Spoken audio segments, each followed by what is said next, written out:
Pak, kami ingin mewawancarai Bapak seputaran topik demokrasi, Pak. Kami mau bertanya, pertanyaan pertama, apakah Pancasila dan Undang-Undang Dasar 1945 sudah cukup sebagai landasan demokrasi di negara kita? Apakah ada alasannya, Pak? Apa rasa sudah cukup? Karena dari Indonesia merdeka sampai hari ini tetap Pancasila yang menjadi pedoman bangsa. Nah, apabila diwujudkan dengan baik oleh seluruh masyarakat, nah mungkin apa yang diinginkan oleh seluruh masyarakat Indonesia akan terwujud. Oke. Pertanyaan yang kedua ya Pak, bagaimana penilaian Bapak terhadap manfaat pelaksanaan demokrasi di Indonesia terhadap kehidupan masyarakat sehari-hari? Pelaksanaan demokrasi sampai hari ini mungkin sudah cukup bagus, namun masih ada beberapa kendala seperti adanya perbedaan antara yang kaya dengan yang miskin. Itu yang namanya demokrasi harusnya hak setiap masyarakat itu disamakan. Ya, tapi kenyataannya masih ada perbedaan antara yang kaya dengan yang miskin. Berarti bisa dibilang masih ada kekurangan ya Pak? Masih ada kekurangan. Oke. Terima kasih Pak. Untuk pertanyaan yang ketiga ya Pak, terakhir, bagaimana penilaian Bapak terhadap pengembangan pelaksanaan demokrasi di Indonesia? Misalnya pemilu atau apa? Pengembangan pelaksanaan demokrasi mungkin sudah dilaksanakan hampir di seluruh masyarakat Indonesia. Tapi masih ada kendalanya yang Bapak amati sampai hari ini. Ya seperti tadi lah, adanya perbedaan-perbedaan hak antara yang kaya dengan yang miskin. Jadi misalnya contohnya seperti hak untuk mendapatkan pekerjaan. Ya, orang yang punya duit pasti diutamakan atau mungkin menjadi pemimpin dalam masyarakatnya. Nah, orang yang punya duit atau masih tergolong kelas atas atau kaya mungkin lebih diutamakan ketimbang orang yang di bawah. Terima kasih Pak untuk waktunya. Maaf apabila mengganggu. Selamat siang Pak. Ya, selamat siang. Kami dari kelas 12-1C, saya Indi Novianti, saya Mutiara Pak. Iya. Ingin mewawancara Bapak sebagai narasumber kami mengenai pelajaran agama Pak seputar demokrasi. Oke. Kita masuk pertanyaan pertama, apakah menurut Bapak Pancasila dan Undang-Undang Dasar 1945 sudah cukup sebagai landasan demokrasi di Indonesia? Apa Bapak ada alasan? Ya, sebelumnya saya mau tahu dulu sebenarnya apa hubungan demokrasi dengan pelajaran sejarah. Nah, itu dulu. Ya. Nah, demokrasi itu tentang kebebasan berpendapat ya Pak. Iya.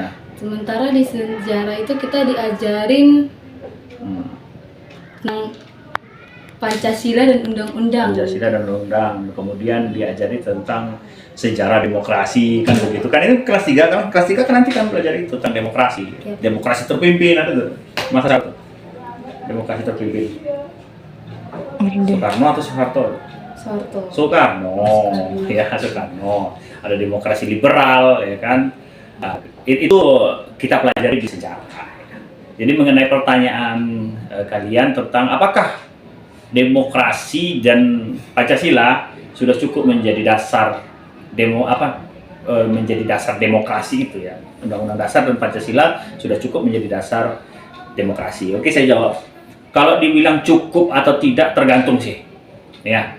Kalau saya pribadi sebagai warga negara, sebagai guru, saya mengatakan bahwa demokrasi Indonesia itu sudah cukup di backup oleh Undang-Undang Dasar dan Pancasila. Kenapa? Karena di dalam Undang-Undang Dasar 1945 itu, baik di pembukaan maupun di pasalnya, itu bercerita tentang demokrasi. Contoh, di dalam pembukaan Undang-Undang Dasar katakan, maka disusunlah kemerdekaan Republik Indonesia itu dalam suatu susunan Undang-Undang Dasar Negara Republik Indonesia dan lain sebagainya ya. Nanti di bawahnya itu yang berkedaulatan rakyat dengan berdasarkan kepada, kan begitu ya.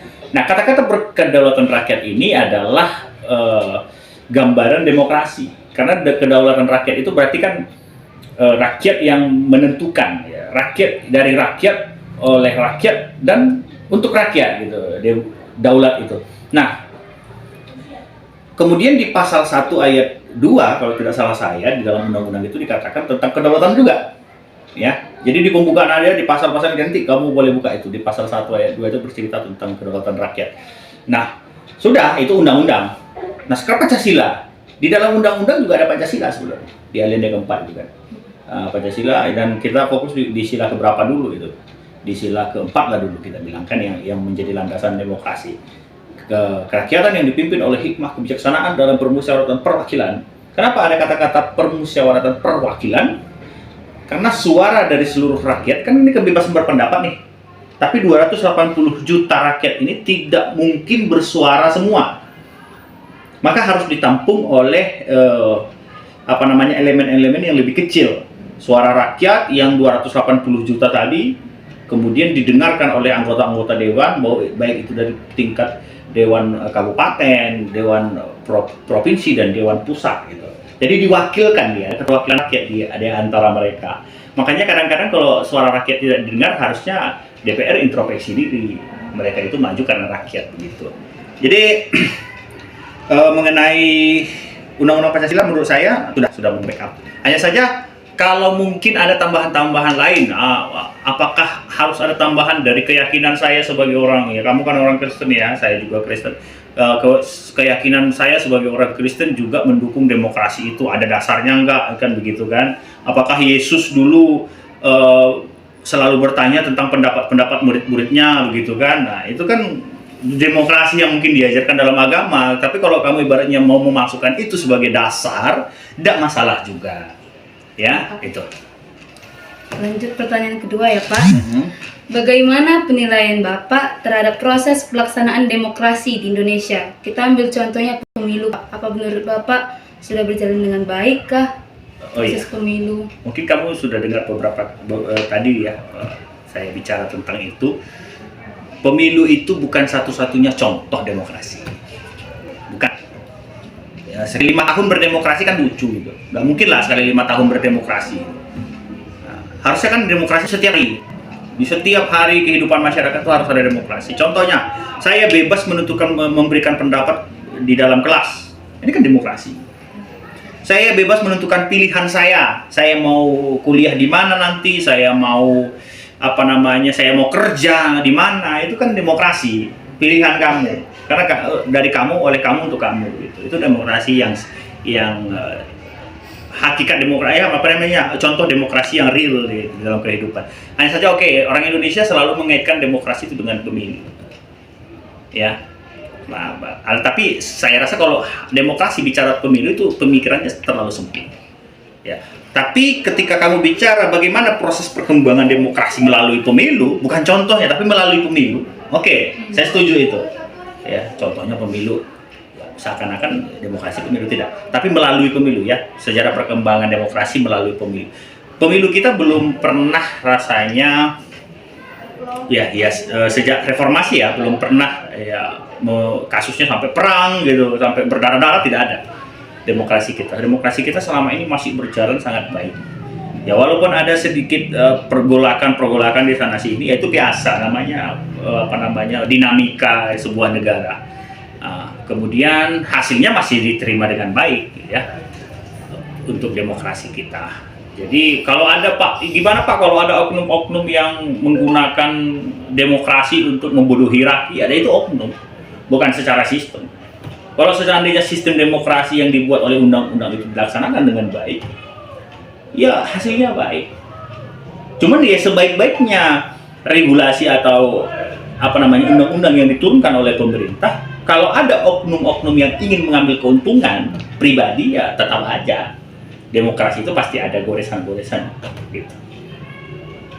Untuk pertanyaan terakhir Pak, bagaimana penilaian Bapak terhadap manfaat pelaksanaan demokrasi di Indonesia terhadap kehidupan masyarakat itu sendiri? Manfaat pelaksanaan demokrasi, ya. Kamu harus tahu dulu demokrasi itu apa. Bahasa katanya demo. Orang banyak penduduk gitu kan. Atau tidak didasarkan oleh satu atau dua orang, tapi memang seluruh elemen yang ada di dalamnya. Manfaatnya kalau kita berdemokrasi yang baik, maka kita juga yang merasakan keunggulan. Contohnya gini, saya memilih si A ya karena tadi kamu bilang pemilih, saya memilih si A untuk menjadi pemimpin saya tanpa embel-embel uang, kan begitu ya? Karena saya yakin dia akan mendengarkan semua pendapat kami disampaikan di tingkat pusat. Udah ya? Nah, sekarang permasalahannya kan rakyat ini kan kelaparan. Kalau dikalkulasi berapa lebih banyak miskin atau kaya di Indonesia ini, ya pasti miskin. Ya masalah urusan perut. Nah, makanya kenapa ketika orang ada serangan fajar dikasih uang, dikasih sembako, ya mau aja dia. Karena masih urusan perut. Tapi kalau bangsa yang udah maju urusannya pakai otak. Kamu tahu di Jepang itu kalau orang kampanye, orang nggak peduli. Nggak peduli orang, karena dia pakai ini. Dia sudah ada pilihan di otaknya. Jadi siapapun yang mau kampanye, mau apa, mereka nggak peduli. Bukan berarti mereka tidak peduli sama negaranya, bukan berarti mereka tidak peduli dengan demokrasi. Tapi mereka selektif dalam memilih pemimpin, mana yang benar-benar pemimpin ingin memanfaatkan mereka, mana yang benar-benar ingin memperjuangkan mereka. Mereka tahu. Nah, di Indonesia kan enggak. Siapa pemimpin yang paling banyak uang, yang sering nyumbang, yang sering ngasih beras, ngasih minyak goreng, ya itu yang dipilih. Padahal nanti, oke, taruhlah 200.000 nanti jumlah semua sembako itu. Nanti mereka ngambil 200 miliar dari negara, begitu. Nah, kita masih urusan perut, gitu. Tapi ketika demokrasi itu sudah urusan ya pikiran, ya kecerdasan, makanya pendidikan itu penting. Ya, tidak mau dibodohi, ya itu bagus. Kita juga menerima manfaatnya. Nah, manfaat lain selain daripada pemilu, ya manfaatnya ketika kita mengambil keputusan, ya kita punya hak gitu. Tidak ada yang melarang kita menyampaikan pendapat. Oke, kalau kita merasa benar ya kita sampaikan, ya kan? Nah, coba seandainya kita tidak bisa menyampaikan apa-apa, kita dibungkam, itu ada demokrasi kan payah juga. Gitu. Kayak dulu zaman Soeharto kan Petrus penembak misterius, bicara sedikit tembak kan begitu. Sekarang kan Anda mau bicara di sosial media, mau apa segala macam kan Anda bebas. Mau joget-joget di sosial media itu kan bebas Anda. Ya asal tidak melanggar undang-undang ITE kan segala macam bebas. Itu demokrasi. Jadi manfaatnya banyak. Ya, terlebih kepada kebebasan kita sebagai warga negara dalam mengekspresikan diri, mengambil keputusan dan lain sebagainya. Terima kasih Pak untuk wawancaranya seputaran seputaran demokrasi. Bila ada kata-kata yang salah yang kami ucapkan, mohon maaf ya Pak. Iya. Jadi gini. Saya tidak menginginkan kalian tuh hanya sekedar wawancara sebenarnya, ya. Tapi tergantung pertanyaannya dan pembawaan kalian bagaimana. Kalau seandainya kalian pembawaannya bagus, saya akan kasih ilmunya. Karena bagi saya bukan untuk pemenuhan tugas sebenarnya. Harusnya ketika kita wawancara begini, ilmu kita nambah, ya kan? Harusnya nambah ilmu. Oh iya, nah, itu terus dilaksanakan dalam kehidupan kita. Gitu. Terima kasih Pak. Iya.